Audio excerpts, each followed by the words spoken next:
For a big idea, it has to start with a small step. And that is exactly what I have done in my life as well. I started with giving back to the society by starting a healthcare business. That's a hospital.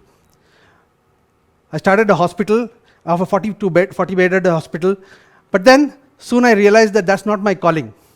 And I started the second journey of my entrepreneurship, which is into Jumbish Creations Private Limited.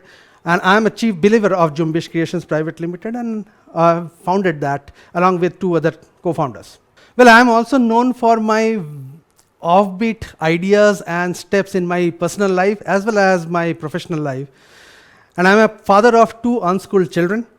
And that's where I got this idea of getting into something which is also offbeat, called NFTs.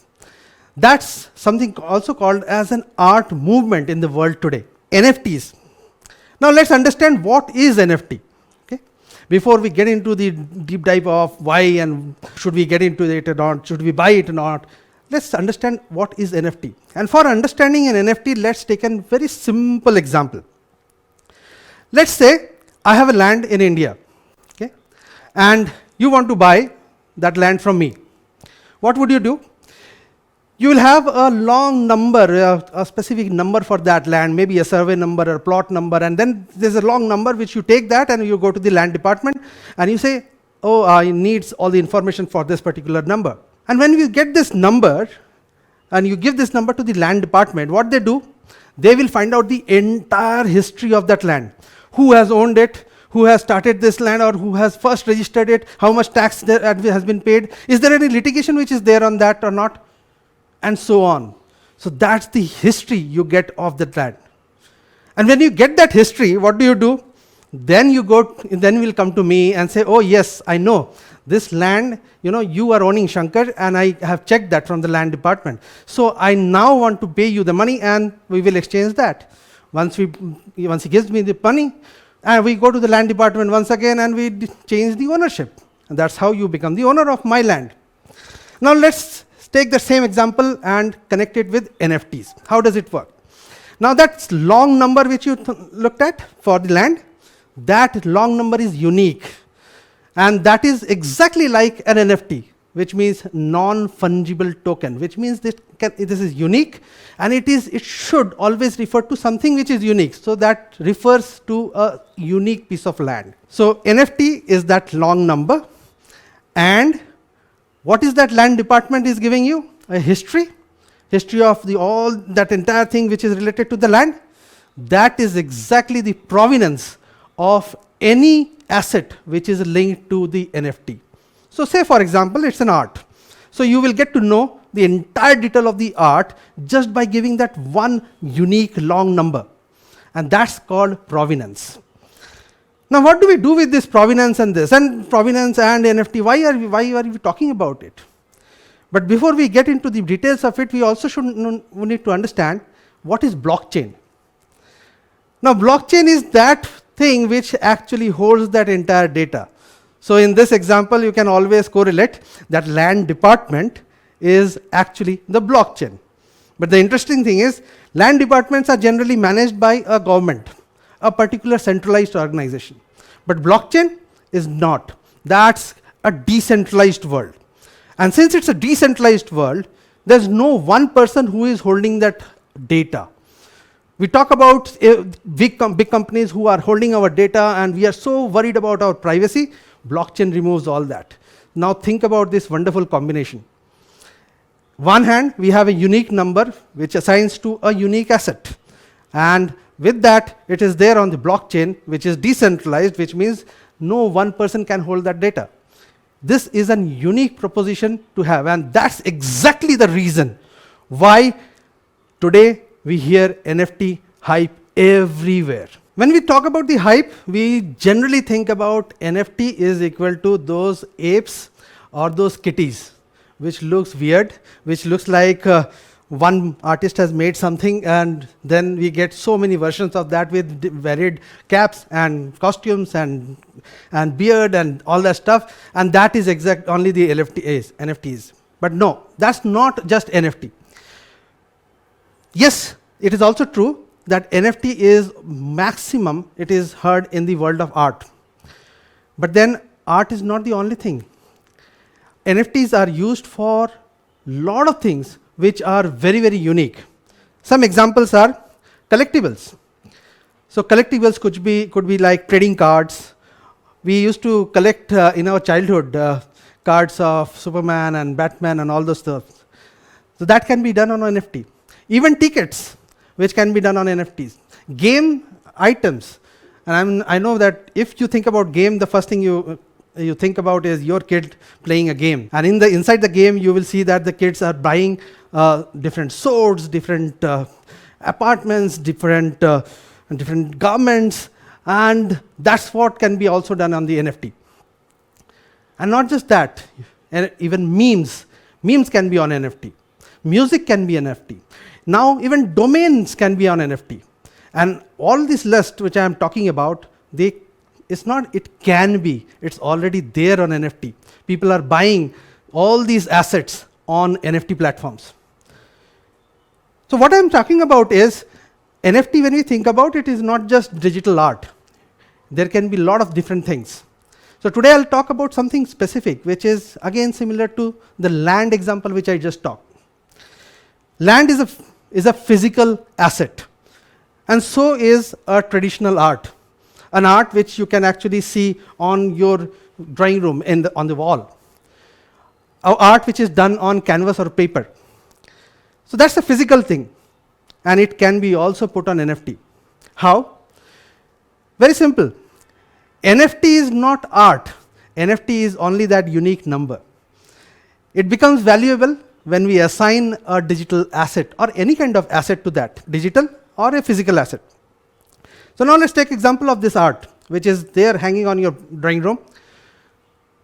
That particular unique art also has a history, when it was made, who bought it first, at what price it was bought first, was there a tax which is given for that, is there a tax deducted at source, or is there a transfer of that ownership has been done in the past.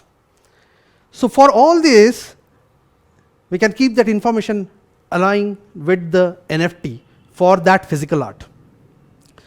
Now if we have given a very simple word to this, it's called phygital. Simple explanation. Physical plus digital, it makes it phygital. So NFT can be on phygital or it can be for digital. So that's the first myth we have to break, and we have to understand that NFTs are not just those monkeys and kitties.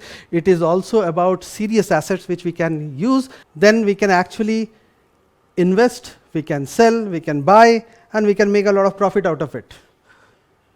And that's where we come to the question that when should we start investing in the NFT world? When I discuss this with my CA friends or my financial consulting friends, they keep telling me the same thing. Is there a right time to go into the share market? No. Any day is the right time to get into the share market, provided you know what we are doing and what purpose we are getting into the share market. In the same way, there is no right time for getting into the NFT market, because NFTs have a very different value proposition, and which is what we need to understand in today's world. Why are NFTs becoming so valuable? Because now people have at least started appreciating the art and the profits which the people can earn from this particular asset. Well, now let's understand how do we make this life simpler. We have heard about a lot about NFT and what is the full form of NFT and why it is important, but let's make it simplified. And for that simplification, the first question I get is, NFT is so costly. For first step itself, where to get an NFT assigned to an artwork itself is a costly process. Yes, it is right. It was costly. It was costly when it was started. Like any other technology, when something starts new, the cost is also higher. But as and when more and more technology advancements happens, the technology also advances and the cost also goes down. The same thing happened for the NFTs as well. And we at Jumbish, we are making it even more simplified. For every artist, if they need to get this NFT assigned to their artworks, it's a very simple equation. They pay $1 per artwork and they get the NFT, and that's it. And $1 also in any currency for that matter, any fiat currency or any other cryptocurrency. That's simplified it is nowadays to get an NFT. So that negates the typical question that NFTs are really costly or it is very difficult to start with. Now, how can an artist get into it? Oh, of course, they can just come to the Jimbish platform, register it, like how you register for Amazon, you register for Spotify or some other online channel. You register there, you load your wallet and start minting. Now, minting is a process which is where you get a NFT from a blockchain and assign it to your artwork. So you assign an NFT to the artwork, which means you have done minting, and which means this is ready for sale. Now, how does it work for the buyer? Let's look at the other side as well, because it has to be very simple for the buyer also. So buyer also does the same thing, like how we buy a fridge or a headphone or a simple toy from Amazon. The buyer also can buy as simply from Jumbish platform by just going into the Jumbish, register, load your wallet and start buying. It's that simple. But if this process is so simple, then why are people not going into this? People talk about that the market is down, and so the NFTs are also going down, and the cryptos are down, and so is the share market is down, and so is the world economy is down. So let's not correlate everything.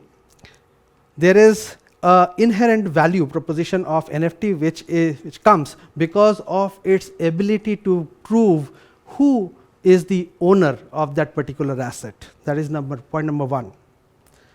It is also important for an owner to know whether that is authentic or not. So authentication comes with the NFT. That's the second pointer which is very important for the NFTs.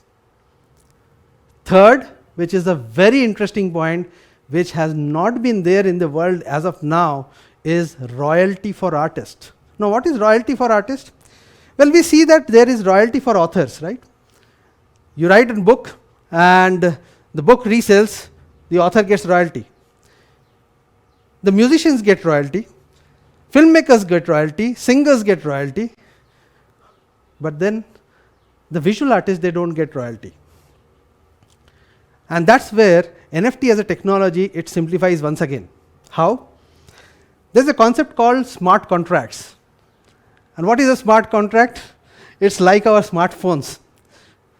They don't make you smart, they are technologically smart.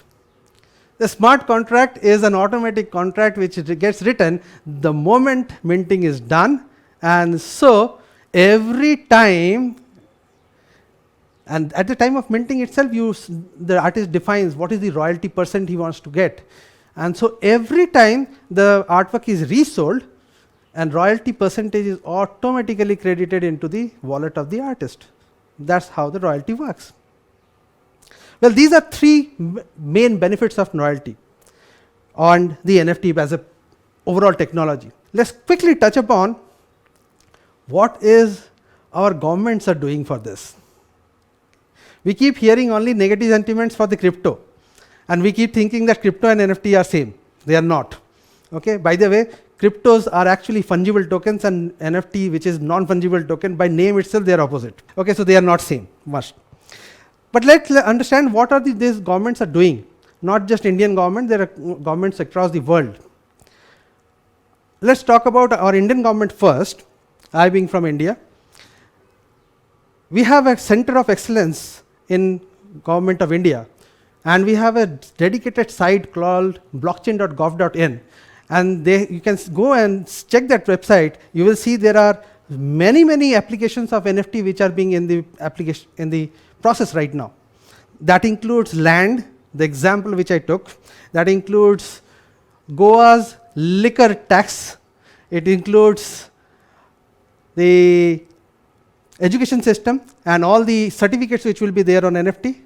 And it also includes things like GSTs, and it will also include in the future possibly all the education system, all the certifications in the NFT platform.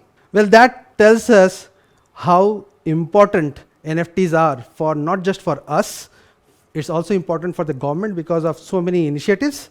And that's exactly why it is also important for all of us to know about NFT and adapt it so that we can also see a better future.